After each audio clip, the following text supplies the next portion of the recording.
रसूलों के अमाल दूसरा बाब और उसके फर्स्ट 4 वर्सेस हम पढ़ेंगे तिलावत के तौर पर। उसके बाद हम कुछ और वर्सेस भी जो हैं वो आज कलाम खुदा में से हम पढ़ेंगे। लेकिन आओ मिलकर मरकजी आयात के तौर पर या की रेफरेंस के तौर पर अमाल दूसरे बाब की पहली 4 आयात को हम पढ़ेंगे, पहली आयत से चौथी आयत मुकद्दसा तक। जी, खुदा के कलाम मुकद्दस में रकम है, जब ईद पेंतीकोस्त का दिन आया तो वो सब एक जगह जमा थे कि यकायक आसमान से ऐसी आवाज आई जैसे जोर की आंधी का सन्नाटा होता है, और उसे सारा घर जहां वो बैठे थे गूंज किया, और उन्हें आग की शोला की सी फटती हुई जुबानें दिखाई दी, और उनमें से हर एक पर आ ठहरी, और वो सब रूहुल कुद्दस से भर गए और गैर जुबानें बोलने लगे, जिस तरह रूह ने इन्हें बोलने की ताकत बख्शी। उन्हें बोलने की ताकत बख्शी। मुकद्दस कलाम के पढ़े, सुने, समझे और कबूल किए जाने पर खुदावंद की बरकत। सबके आमीन। पेंतीकोस्त का मतलब 50वां दिन है, और आज का दिन ईद पेंतीकोस्त के दिन के तौर पर सेलिब्रेट किया जाता है। यहूदी कैलेंडर में 3 बड़ी ईदें हैं। ईद फसह, तवारीख की दूसरी किताब 8वें बाब की 13वीं आयत। फिर ईद पेंतीकोस्त, जैसा दुआ में भी ये बात मैं कह रहा था कि ये एग्रीकल्चर फीस्ट थी, और यहूदी इस ईद पर खुदा के हुजूर अपनी फसल का पहला फूला, अब उनकी अकीदत पर गौर करें, खुदा के साथ उनकी मोहब्बत और लगाव पर गौर करें कि वो खुदा की ताज़ीम में अपने फलों का पहला हिस्सा जो है वो खुदा को देते थे, और आज इसीलिए खुदा ने उन्हें बरकत दे रखी है, और वो पूरी दुनिया में खुदा ने उन्हें सरफराज किया है। और फिर ईद क़याम, खैमों की ईद। ये 3 बड़ी ईदें थी, लेकिन हमारा मकसद आज ईद पेंतीकोस्त के बारे में कलाम खुदा में से सीखना है। The day of Pentecost. बहुत सारे लोग ये एतराज करते हैं ये तो यहूदियों की ईद है, हम उसी से क्यों सेलिब्रेट करते हैं। और आज अपने पैगाम में मैं ये भी आपकी खिदमत में बयान करूंगा कि ईद पेंतीकोस्त संजीदा लोगों की ईद है, बेहुदा लोगों की ईद नहीं है, क्योंकि इस पर लोगों को बड़े एतराज़ात हैं। लोग मुख्तलिफ तरीकों से वीडियोस बनाते हैं, गैर ज़ुबानों की मुखालफत करते हैं और पाकरू के बपतिस्मे की मुखालफत करते हैं, और ये कहते हैं ये उस वक्त के ईमानदारों के लिए थी, या जो लोग यरूशलेम में वहाँ पर इकट्ठे थे, सारे अक़वाम, मुख्तलिफ नेशंस, ये उनके लिए थी। इस तरह की वो गुफ्तगू करते हैं। इस चीज़ को भी आज कलाम खुदा में से हम सीखेंगे। सबसे पहले हम बात कर रहे हैं द डे ऑफ पेंटीकोस्ट। जैसा मैंने कहा कि ये द डे ऑफ चर्च है। Hallelujah. The day of church, ये चर्च की, कलीसिया की बर्थडे है आज के दिन।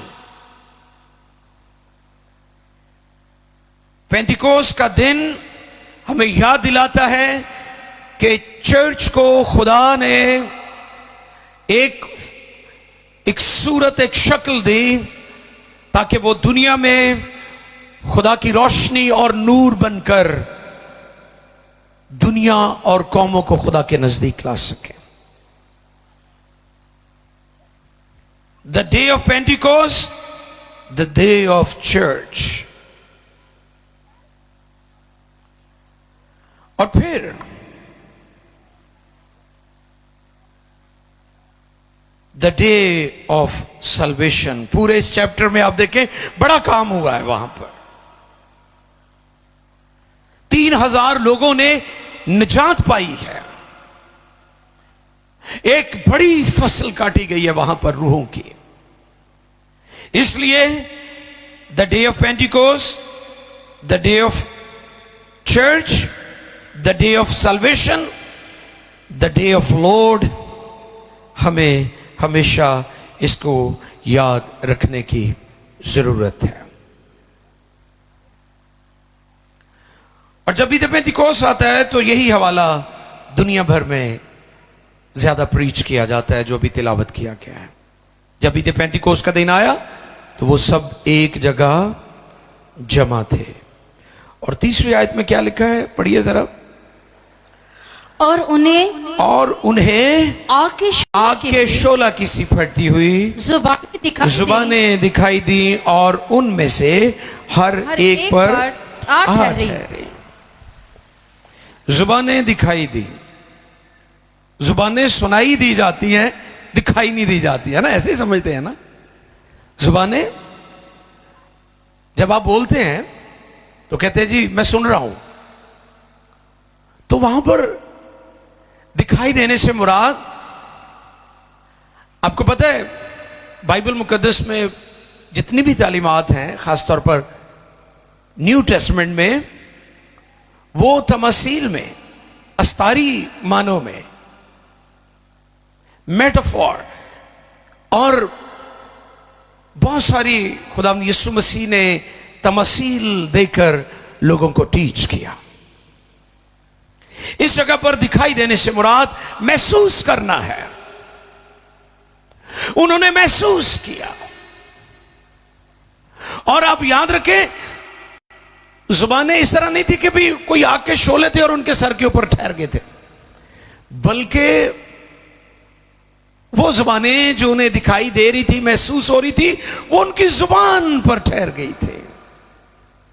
और जब ये बात मेरे सामने आई कि जुबान पर ठहर गई, तो खुदा ये बात जाहिर कर रहा था कि अगर किसी शख्स को आपने कंट्रोल करना है तो उसके मुंह से कंट्रोल किया जाता है। गौर कर रहे हैं आप? कहां से? मुंह से। अक्सर आप भी किसी को समझाना हो तो उनको कह दो अपना मुंह कंट्रोल च रख, क्योंकि जब मुंह कंट्रोल जो है ना, वो बाकी सब कुछ कंट्रोल च होता है। ते जदी बोलो शाबाश, जवाब तो दो ना।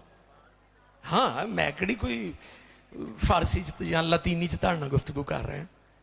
ये मसला है ना, इसलिए नहीं बोलन दे तुसे, क्योंकि कंट्रोल घट कंट्रोल चा लोगों दे। जिसकी जुबान कंट्रोल हो जाए, उसका बाकी बदन भी कंट्रोल में आ जाता है। अब चर्च को खुदा कंट्रोल करना चाह रहा है कि चर्च खुदा के कंट्रोल में काम करे। इसलिए उनकी जुबानों पर, वो जुबानें जो उन्होंने महसूस की, सुन रहे थे, उनकी जुबानों पर आ ठहरी।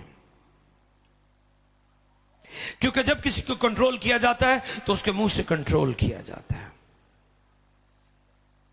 और जब लोगों ने गैर जुबानें वहां बोली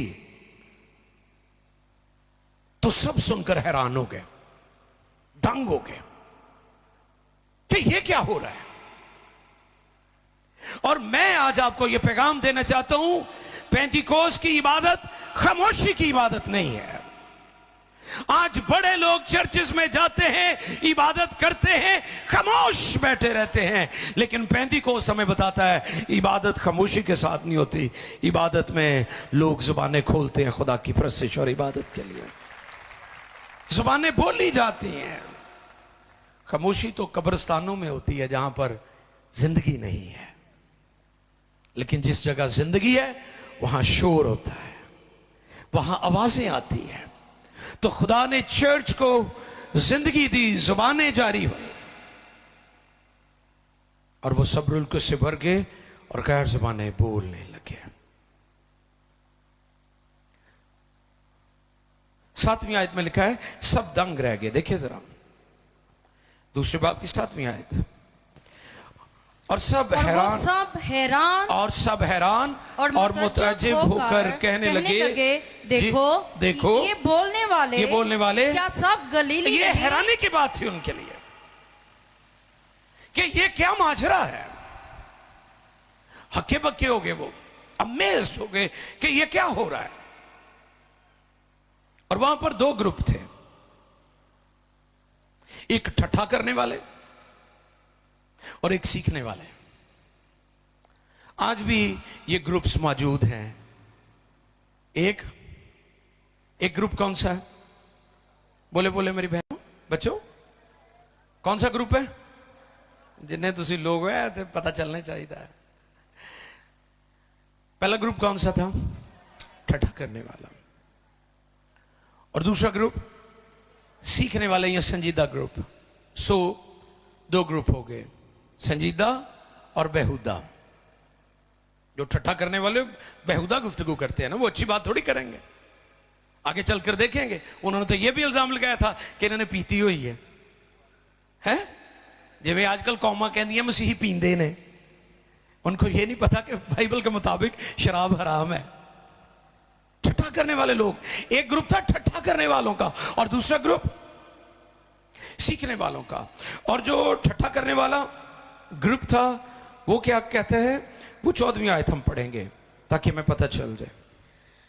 लेकिन पतरस उन 11 के साथ खड़ा हुआ जी, और अपनी आवाज बुलंद करके लोगों से कहा। अब 13वीं आयत ही पढ़ दें जी।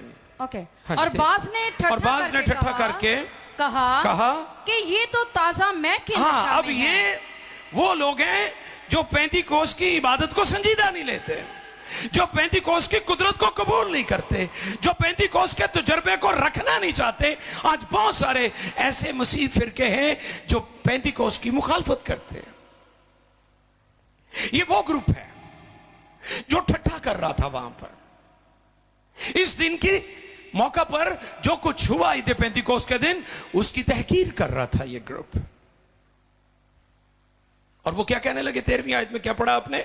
और बाज ने ठट्ठा करके कहा, बाज ने ठट्ठा कहा कि ये तो ताजा मैं के नशा में है। अब जो ठट्ठा करने वाला ग्रुप है, उनको पतरस ने जवाब दिया है और हमें जवाब देना चाहिए। ठीक है, हमें खामोश नहीं रहना चाहिए, हमें जवाब देना। अच्छा, पतरस ने उनको थियोलॉजिकली जवाब नहीं दिया, उनको लॉजिकली जवाब दिया है। यह बड़ी सीखने वाली बात है। असी कई बार टकरा मारते रहने, वो बंदे ना वो गल नहीं करनी होंगी जिहड़ी उहदी समझ आवे, असी होर गल्लां उहदे नाल करी जाने। अब पतरस ने ये ठट्ठा करने वाला जो ग्रुप था उनको थियोलॉजिकली नहीं सिखाया, उन्हें लॉजिकली सिखाया है।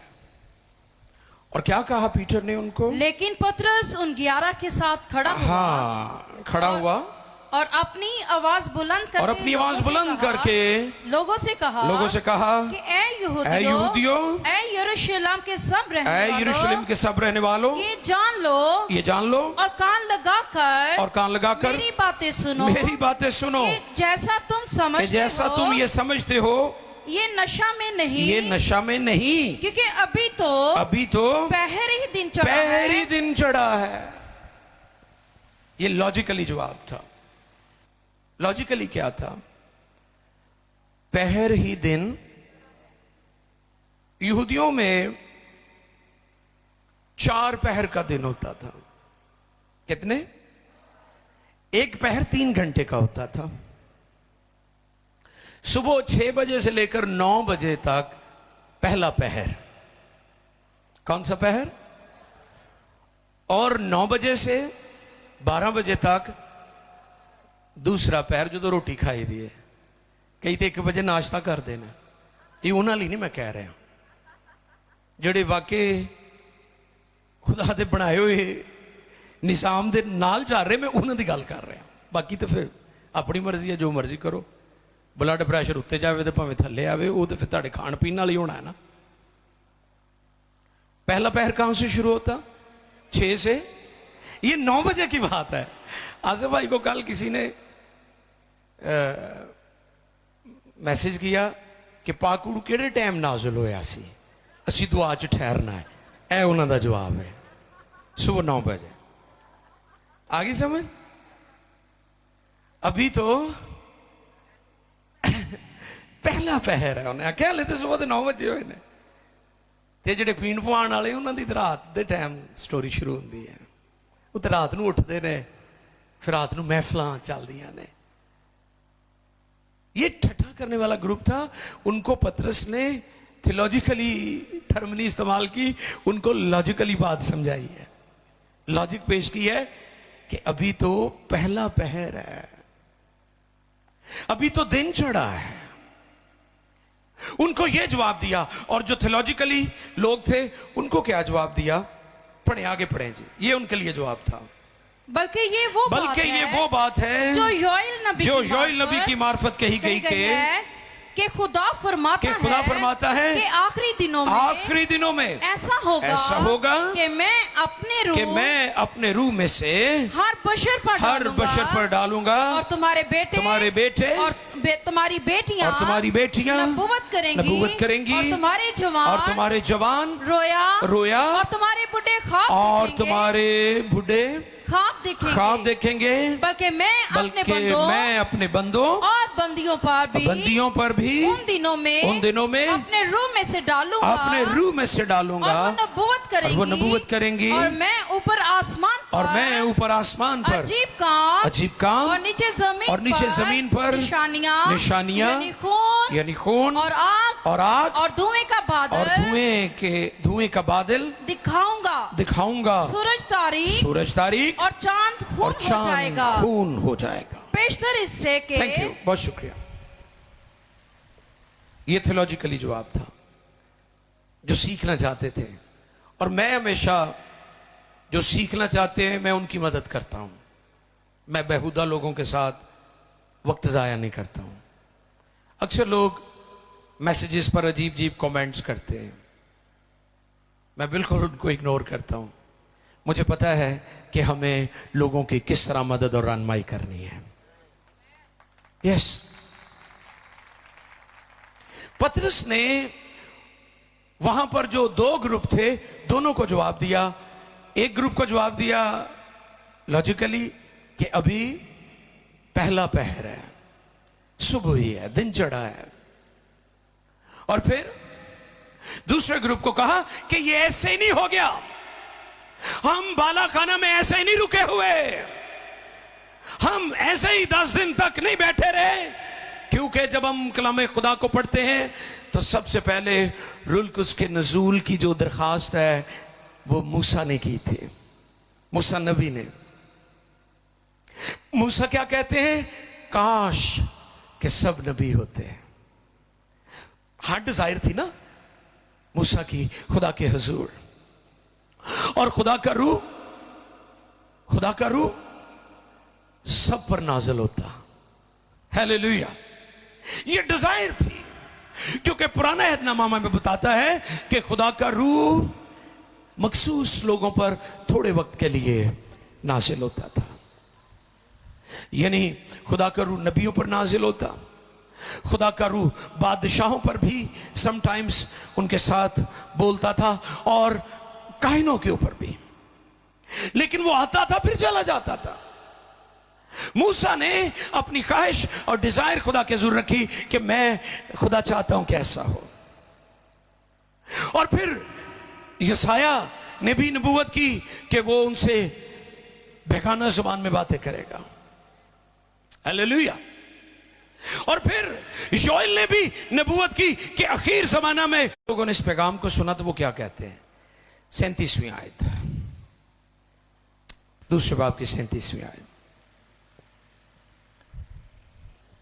जब उन्होंने ये सुना, हाँ जी, जब ये सुना तो उनके दिलों पर चोट लगी, उनके दिलों पर चोट लगी। हालेलुया।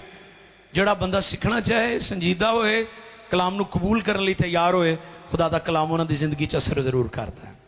तो जिन्हें दिल ही बंद किया होया है, हाँ जी, पंजाबी च कहते हैं ना जदा कां चिट्टा है। पिछले दिन पता नहीं किसी ने एडिट करके पोस्ट लाई हुई, जो कहते नहीं कां जड़ा चिट्टा सी लभ गया है।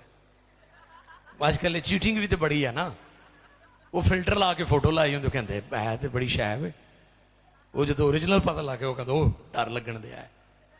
ऐसे भी चीटिंग हो रही है ना, ये चैट नहीं है, चीटिंग है ये जो आप कर रहे हैं। स्कैमर जो इंटरनेट मिनिस्ट्रियां करते हैं उनके लिए सलीम रजा ने बड़ा अच्छा एक नया टाइटल दिया, स्कैमर। मुझे किसी ने कहा मिनिस्टर, मैं कहो जान दो, मिनिस्टर तो अच्छे लोग होंगे ने, मिनिस्टर तो अच्छा वर्ड है, ये स्कैमर है। हाँ, डिजिटल स्कैमर। जो संजीदा लोग होते हैं वो ठीक हो जाते हैं, वो कलाम को कबूल कर लेते हैं। जब उनके दिलों पर चोट लगी तो उन्होंने क्या कहा? बाकी रसूलों, पतरस और बाकी उन्होंने ये सुना, जब उन्होंने ये सुना तो उनके दिलों पर चोट लगी। और पतरस बाकी रसूलों से कहा, ऐ भाइयों हम क्या करें? पतरस ने उनसे कहा तौबा करो और तुम में से हर एक अपने गुनाहों की माफी के लिए यीशु मसीह के नाम पर बपतिस्मा ले तो तुम रूहुल कुद्स इनाम में पाओगे। हालेलुया। पेंतिकोस का जो दिन है ये निजात का दिन है, गुनहगारों की निजात का दिन है। पेंतिकोस हमें याद दिलाता है, पेंतिकोस का पैगाम यह है कि गुनहगार बच सकता है। उनके दिलों पर चोट लगी, पतरस और बाकी रसूलों से कहा, ऐ भाइयों हम क्या करें? तो फिर पतरस ने उन्हें कहा तौबा करो।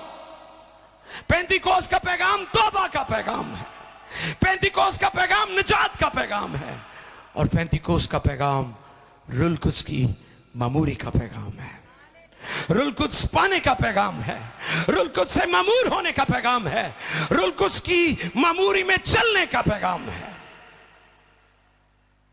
और पेंतिकोस का पैगाम हमें यह भी सिखाता है कि रूहुल कुद्स की नेमतें और रूहुल कुद्स के फल मिलकर काम करते हैं।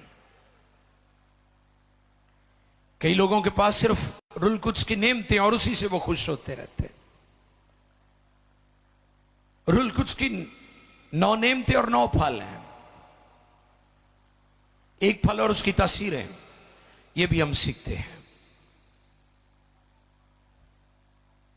और इसलिए जो डव है, कबूतर है, उसको होली स्पिरिट के साथ तशबीह दी जाती है, क्योंकि उसके भी 9 पर एक तरफ होते हैं और 9 पर एक तरफ होते हैं।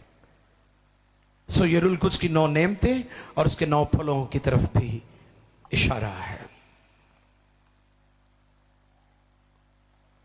ईद पेंतिकोस का पैगाम गुनाहों की माफी का पैगाम है, यीशु मसीह पर ईमान लाने का पैगाम है, और पानी का बपतिस्मा लेने का पैगाम है। लेना और देना ये दोनों जरूरी है।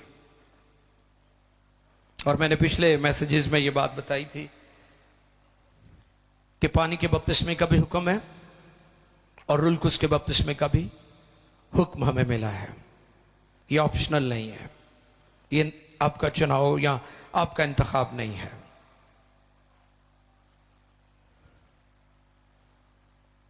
हम इसलिए ईद पेंतिकोस मनाते हैं, हम उस अंदाज में नहीं जैसे अहले यहूद के नजदीक तो ये दिन एग्रीकल्चर या उनका ज़राअत का दिन के तौर पर से सेलिब्रेट करते हैं कि खुदा ने हमें फल दिया है, खुदा ने हमारी फसलों को बढ़ाया है, खुदा ने हमें फल दिया है, फ्रूट दिया है, इसलिए हम अपने फल से खुदा की ताजीम कर रहे हैं। खुदा के हुजूर अपने फल से उसको ऑनर करने के लिए हम आए हैं। लेकिन हम मसीही इसे इसलिए मनाते हैं कि ये डे ऑफ चर्च है, ये चर्च का दिन है, ये चर्च की बर्थडे का दिन है, उसकी सालगिरह सेलिब्रेट की जाती है। इसी दिन रूहुल कुद्स नाज़िल हुआ और चर्च को एक तहरीक मिली, और वो तहरीक आज भी जारी और सारी है, और दुनिया और कौमों तक और फिर ये दिन हमें बताता है कि चर्च को मिशन मिला था। हालेलुया। क्या मिला था? एक ही मिशन मिला है। और मैं अक्सर कहता हूं हमारा एक ही मिशन है, वन विजन, एक ही रोया, वन मिशन, एक ही मकसद, और वो ग्रेट कमीशन है। One vision, one mission, great commission. जाओ सारी कौमों में जाकर इंजील की मुनादी करो। हमने दुनिया में कौमों में जाना है और जाकर खुशखबरी सुनानी है, इसलिए आज का दिन हम सेलिब्रेट करते हैं। अवसरों को झुकाए और मिलकर शुक्रगुजारी करें। द डे ऑफ पेंटिकोस्ट, जब ईद पेंटिकोस का दिन आया, हो रसा ब्राका दाला रशी के दरे। हालेलुया।